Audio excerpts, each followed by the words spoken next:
So, Kenny, when you reviewed the scrimmage footage from Saturday, any other conclusions? No, good day. Competitive.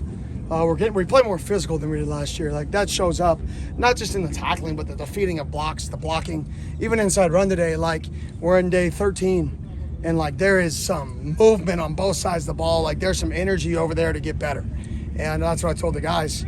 Is, you know, you have to have a passion for this. Like, you have to be all in. You have to jump in the water, and you have to go every day. Your defensive line looked like they were really getting off the ball.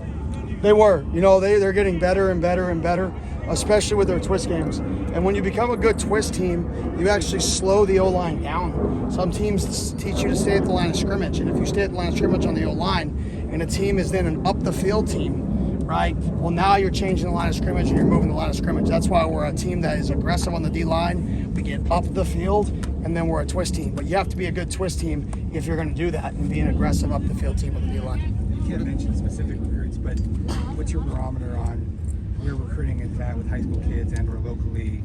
Trending. Absolutely trending. I think people want to be here. And I was talking to somebody the other day about this is not a fallback plan. There are people all over the country wanting to be here. This isn't let me go check out things and see if I'll fall back here. Oh no. Oh no. Right? This is a place that I take a lot of pride in. And a fallback plan is not one of those prides. This is not a fallback plan for me. This was the plan. And we're going to sign people here that this is their plan. 100%. And that's what we're going to be filled with. A roster of people that are 100% committed to this, to getting this city behind this program to get where I think this place can go. What is the biggest difference between this time last year for you on the field? Relationships with players. You have stronger relationships, so I know what makes guys tick. You know, the culture is just, I'm not yelling at people as much to run from drill to drill. They're just running from drill to drill, right? It's just what's supposed to happen. I'm not yelling every day that we have to restart a drill. It's done right, or it's done better. Not perfect, nowhere to be confused with perfect, but it's just at a higher standard, and it's gonna continue to get higher. But that's what I would say is the difference. Is just I know the guys, and that they understand me too. They know the expectations. Second practice out of the last three that sent it to the pick six. Yeah, that was a great play. I try to put I'm an offensive guy, right, by nature. So I try to put our offense in like really bad situations in 2-minute drills, like the worst you can create. Like you got 1 minute left, you're down 8, you're on your own -10, you have no timeouts. Like, let's dance, right? So I try to put us in these situations to fail and to really push us. And so it was good. Defense, ton of takeaways today, which was awesome to see. They're starting to play smarter football. If you notice, those takeaways were on third downs. They're on third downs when you can anticipate routes, third downs when you can anticipate sticks. They're playing smarter football, and that's the number one thing that we talk about with our football identity is smart. Smart, tough, the ball, the team. And we're starting to play smart.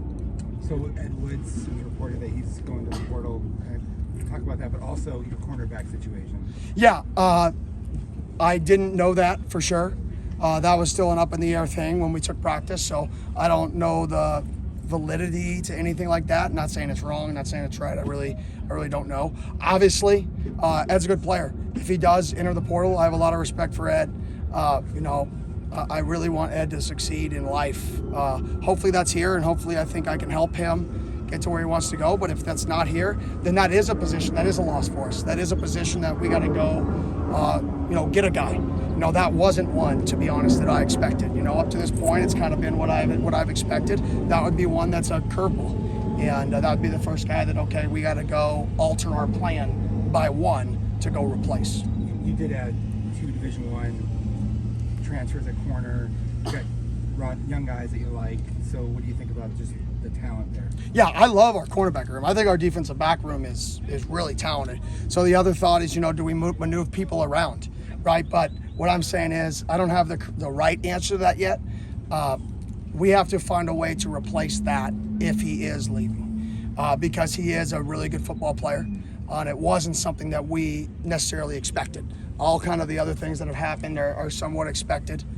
This is one that wasn't expected. So we got to go back and look at, okay, is it moving Keith Abney back to corner? I don't know. Is it signing a transfer if we think one's good enough? I don't know. Is it rolling with some young bucks faster in the rotation? I don't know. That's something ourselves and our staff have have to get on and talk about.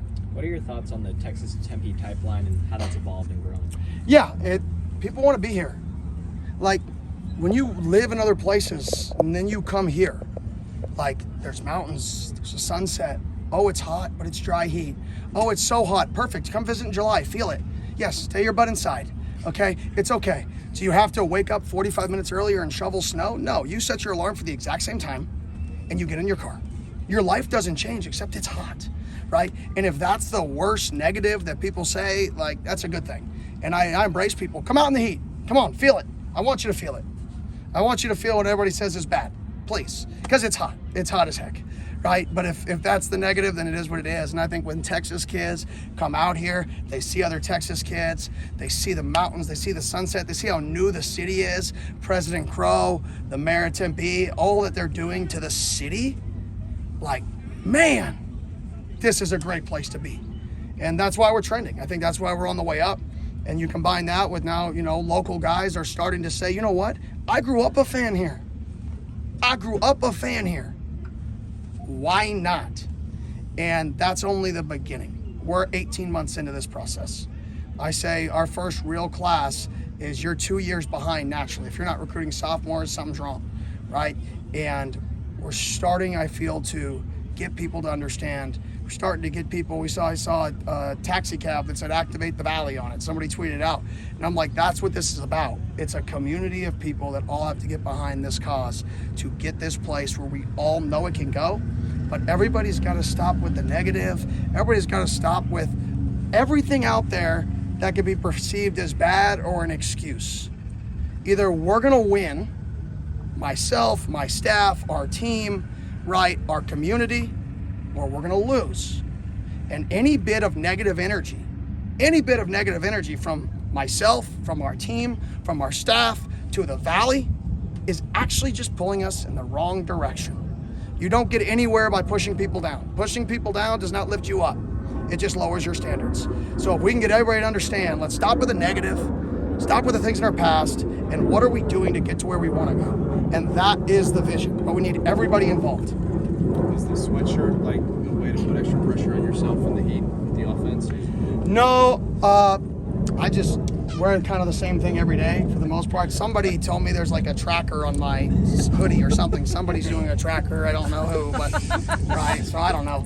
But yeah, I like hoodies. Protects my neck from the sun, and yeah, and I like this. I like this message. I think the more this message gets seen, get out there, the more it's a joke. Oh, this is all he wears, right? Well, that's pushing a narrative. That's selling the brand.